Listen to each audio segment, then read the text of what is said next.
लोकसभा चुनाव के परिणाम का ऐलान हो गया है। यहां से लगातार तीसरी बार भाजपा प्रत्याशी मनोज जी चावड़ा लगातार विजेता घोषित हुए हैं। पत्रकारों से बातचीत के दौरान उन्होंने क्या कुछ कहा, आइए देखते हैं राजीव मेहता की इस रिपोर्ट में। आज જ્યારે કચ્છ મોરબી લોકસભા સીટનું જ્યારે પરિણામ આવ્યું છે અને જે પ્રકારે કચ્છ અને મોરબીના સૌ મતદારો જનતાએ ત્રીજી વખત મારા ઉપર વિશ્વાસ અને ભરોસો મૂક્યો છે, હું એમનો હૃદયથી ધન્યવાદ કરું છું, આભાર માનું છું।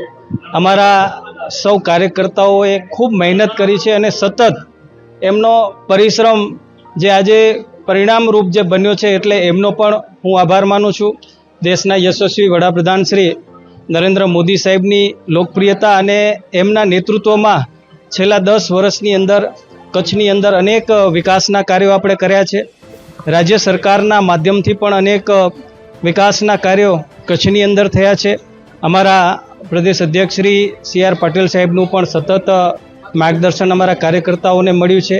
આજે કચ્છની જનતા, મોરબીની જનતા અને મતદારોએ જે ત્રીજી વખત મારા ઉપર વિશ્વાસ અને ભરોસો મૂકીને મને ત્રીજી વખત 5 વર્ષ માટે જ્યારે સેવા કરવાનો મને અવસર આપ્યો છે ત્યારે હું હૃદયથી એમનો આભાર માનું છું અને આપના માધ્યમથી હું સૌને વિશ્વાસ અપાવું છું કે આવનાર 5 વર્ષની અંદર કચ્છ અને મોરબી લોકસભા ક્ષેત્રની અંદર વિકાસના કાર્યોને હું આગળ વધારીશ।